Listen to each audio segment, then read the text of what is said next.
काम करते हैं सीटी और पीटी। सबसे पहले हम सीटी को समझते हैं, जिसकी फुल फॉर्म करंट ट्रांसफॉर्मर होती है। अब इसके नाम से ही पता चल रहा है कि यह करंट को मेजर करती है, लेकिन यह करंट को एक्चुअल में मेजर नहीं करती है। मान के चलते हैं इस ट्रांसमिशन लाइन से 1000 एम्पियर का करंट फ्लो करता है, तो यह इस करंट को 5 एम्पियर तक रिड्यूस कर देगी और इस 5 एम्पियर को हम इस छोटे मीटर से मेजर कर सकते हैं। लेकिन यह कैसे किया जाता है, इसको समझते हैं। यदि इस सीटी को ओपन करके देखें तो इसमें जो ट्रांसमिशन लाइन का जो वायर आ रहा है वह सीधा ही बाहर निकल जाता है, कहीं पे टच नहीं करता है। लेकिन इस वायर के चारों तरफ हम एक वाइंडिंग सेट करते हैं, जिसको सेकेंडरी वाइंडिंग बोलते हैं, और सेकेंडरी वाइंडिंग के हम 2 टर्मिनल निकाल लेते हैं जिन पर हम करंट मेजर करेंगे। यहाँ पर यदि आप ध्यान से देखोगे तो प्राइमरी वाइंडिंग का काम यह मेन वायर ही करता है। अब यह वायर अपने आसपास में एक मैग्नेटिक फील्ड जनरेट करता है और यही मैग्नेटिक फील्ड सेकेंडरी वाइंडिंग तक पहुंचता है और सेकेंडरी वाइंडिंग में भी करंट फ्लो होने लगता है। लेकिन सेकेंडरी वाइंडिंग में बहुत सारे टर्न्स होते हैं जो करंट को 5 एम्पियर तक रिड्यूस कर देते हैं। लेकिन हम वोल्टेज को कैसे भूल सकते हैं? यदि करंट कम होता है तो वोल्टेज बढ़ जाता है। अब कितना वोल्टेज बढ़ता है वह आप खुद ही देख लो। एक छोटी सी इक्वेशन है जो आप देख पा रहे हो। अब यह इक्वेशन कैसे बनी, इसके लिए आपको इंजीनियरिंग करनी होगी, लेकिन इसको हम सिंपल वर्ड्स में समझते हैं, जो बहुत ही गजब की इक्वेशन है।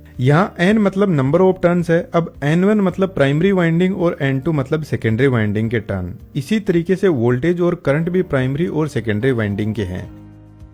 सबसे पहले हम करंट फाइंड आउट करते हैं। मानकर चलते हैं सेकेंडरी वाइंडिंग के टर्न्स 200 है और प्राइमरी वाइंडिंग में तो एक ही टर्न है, तो यह टर्न सीटी की मैन्युफैक्चरिंग के टाइम पर ही फिक्स कर देते हैं। और मान के चलते हैं यह हाई वोल्टेज लाइन है, तो इसमें 1000 एम्पियर का करंट फ्लो कर रहा है। अब यदि हमें सेकेंडरी वाइंडिंग का करंट पता करते हैं तो हमें 5 एम्पियर का करंट मिल जाएगा।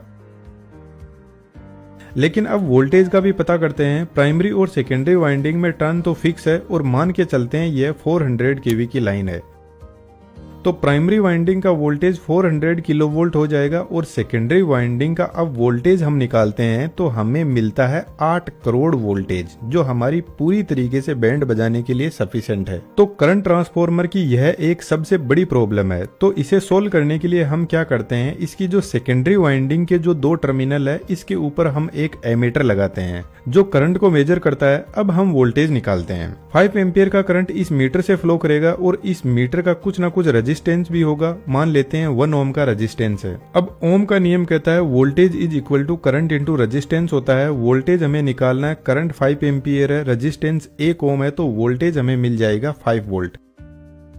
तो यह कैसे हुआ? अभी तो हमें 8 करोड़ वोल्टेज मिला था। यदि करंट ट्रांसफॉर्मर के सेकेंडरी साइड में हम कोई भी लोड कनेक्ट नहीं करते हैं तो यह दोनों टर्मिनल ओपन रहेंगे और इनके बीच का जो रेजिस्टेंस है वह इनफाइनाइट होगा। तो यहाँ पर हाई वोल्टेज अपीयर होगा। लेकिन जैसे ही हम लोड कनेक्ट कर देते हैं तो एमीटर हमारा एक लोड की तरह काम कर रहा है, तो फिर यहाँ पर करंट भी फ्लो करने लग जाएगा और रेजिस्टेंस भी मिल जाएगा और हमारा वोल्टेज लिमिट में आ जाएगा। तो इस बात का हमेशा ध्यान रखा जाता है कि सीटी की जो सेकेंडरी साइड है उस पर हमेशा कुछ ना कुछ लोड होना जरूरी है। यदि उस पर लोड नहीं रहा तो सब कुछ तबाह कर सकती है ये। अब सीटी में जो वाइंडिंग होती है उसको प्रॉपर इंसुलेशन और कूलिंग प्रोवाइड करवाने के लिए यहाँ पर ऊपर की तरफ ऑयल भरा रहता है। कौन सा ऑयल भरा रहता है यहाँ पे कमेंट बॉक्स में जरूर से लिखना, मैंने पहले भी कई बार बताया है। अब हमें यहाँ मीटर में 5 एम्पियर का करंट दिखाई दे रहा है, तो हाई वोल्टेज साइड में कितना करंट फ्लो कर रहा है इसी फॉर्मूले की हेल्प से हम पता कर लेते हैं। अब तीनों फेज के लिए अलग अलग 3 सीटी लगे रहते हैं और वह इसलिए क्योंकि जब भी 3 फेज अनबैलेंस हो तो हमें तीनों फेज के करंट की अलग अलग इन्फॉर्मेशन पता